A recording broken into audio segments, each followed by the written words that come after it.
I'm here to be part of the national conversation. It's important to get involved in this conversation at this point in time because there's so much happening around us. Having better conversations to really look at how do you get people talking to each other who might see the world totally differently. How do we continue to build more communities into the conversation to touch on issues that affect Canadians writ large, how their career develops, how their lives develop.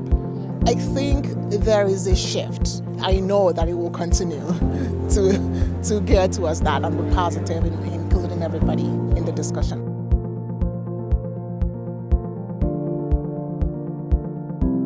We're all here today because I think all of you recognize that you know more than anyone else about the future of work. Where am I in the future? I'm sorry, these are hard questions. When I think of the future, I think the biggest word that comes to me is change. You have to try and embrace it. It's much more pronounced now because technology is changing so fast, society is changing so fast. There's going to be implications for the systems that we've created. They worked fine up to a point, but I think what we're realizing is that they're not going to continue to support and move us into the future. Power structures that have been the case for hundreds of years are crumbling, and I think that's great, but I think that people that are holding on to them are going to go kicking and screaming, and I think that's a problem and a point of concern. So I want to make sure that I'm raising two young men that are going to embrace diversity, to be comfortable letting go if that's what has to happen, to be a different kind of leader. To my kids, to teach them now, they're still little, teach them now, okay, if you're passionate about this, continue on with this. So that way they can build the rest of their community and be of some help in some way. Il ne s'agit pas de s'impliquer pour faire un monde meilleur. Ça fait 20 000 ans que le monde cherche et qu'il devient meilleur. Ça fait 20 000 ans que le monde est de plus en plus meilleur. L'importance, c'est de trouver son intention dans la vie aujourd'hui, bénéficier présentement, bénéficier à ce moment-ci de qu'est-ce que nous on peut faire pour faire que la planète elle est bonne maintenant. As each generation has some benefit, the contributions that my generation is making, I hope that will filter down and I'll benefit from parts of it. I want to feel like I own my career. I want to feel like I'm free to exercise decisions and my abilities and skills and display them and demonstrate them on a weekly basis and feel free in my work environment. Because you work in careers and the future of work is really the future of our world.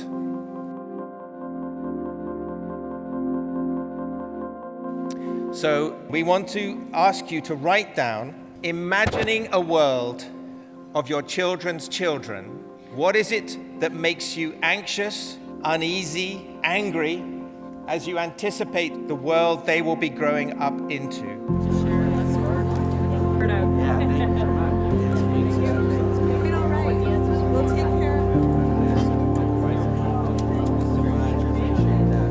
My concerns for the future right now is just the level of deferred responsibility that I see.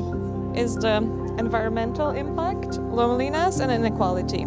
So those are the three that I wrote. This is a graphical representation of what are in their mind, the members' mind. What I hope and dream about are my two sons. Most importantly, I think about having a relatively healthy planet. So I'm interested in the regeneration of our planet and ecosystems and making them healthier, not by sustaining current practices, but regenerating and undoing the damage that humans have done to the planet. Poverty. That's an issue that we need to address and help students to be able to overcome those barriers that are preventing them from getting a better education that will lead them to a successful career.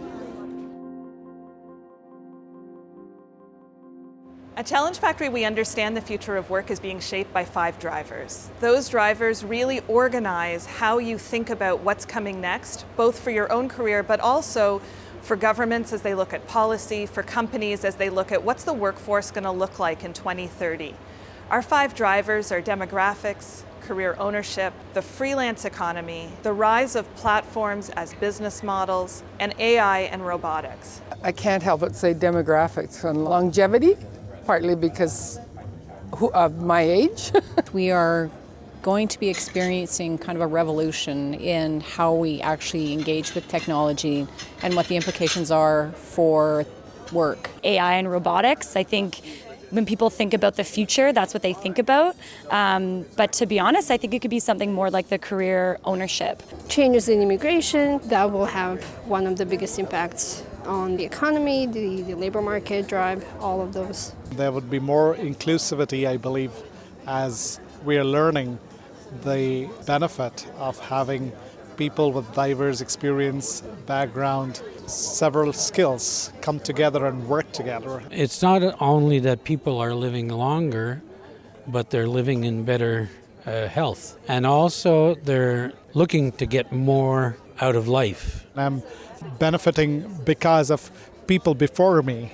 They spearheaded this movement, and then I'm thinking that, well, that's not enough. We need to go further. I remember when I was in school, I was told that the average Canadian would switch careers 5 times. I just listened to a talk where they spoke about the average Canadian now switching jobs 34 times or switching roles 34 times. 34 times, that's almost once a year. I was shocked.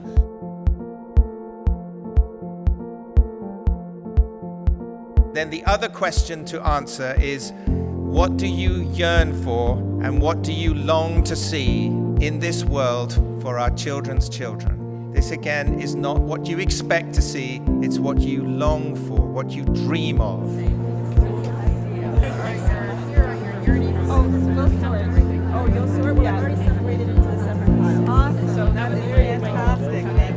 I'm looking at the board and looking at our dreams and yearnings. What I hope for is a society that values people the same way they value money. And I really think it's going to happen. I think it's going to change in Canada. It's in our cultural and traditional teachings that we are the living embodiments of our ancestors' prayers, traditionally for 7 generations. So when we do work in our community and I do work on myself, I think of how it's going to impact and better the next 7 generations. I think there's also this bank of hope that every individual has that lets them be energized for the work that they're doing.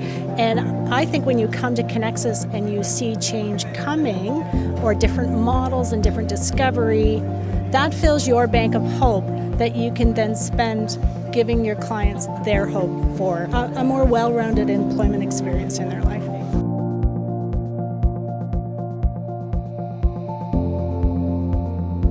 We want you to answer the following sentence. When I believe that the world is ready, how does this affect my attitude and my behavior?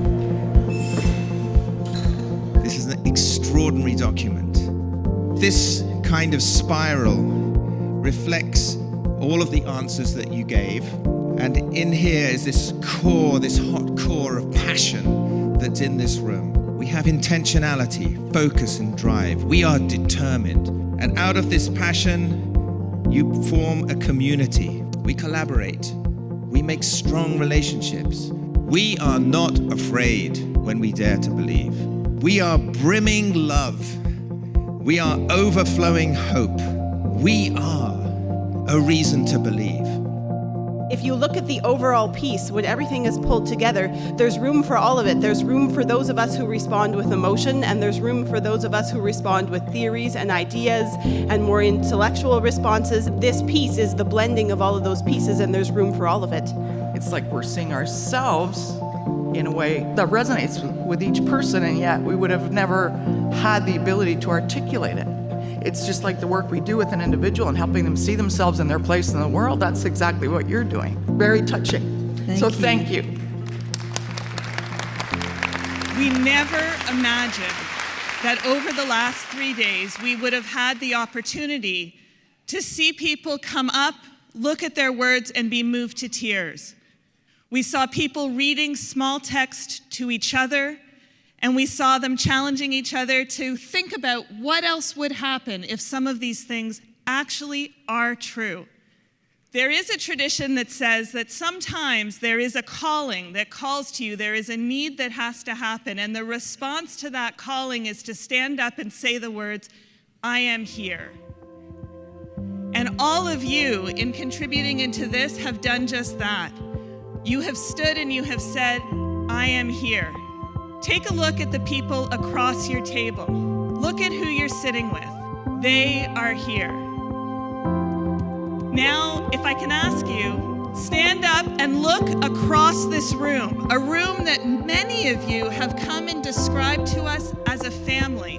We are here, and I think that is enormous cause for us to celebrate.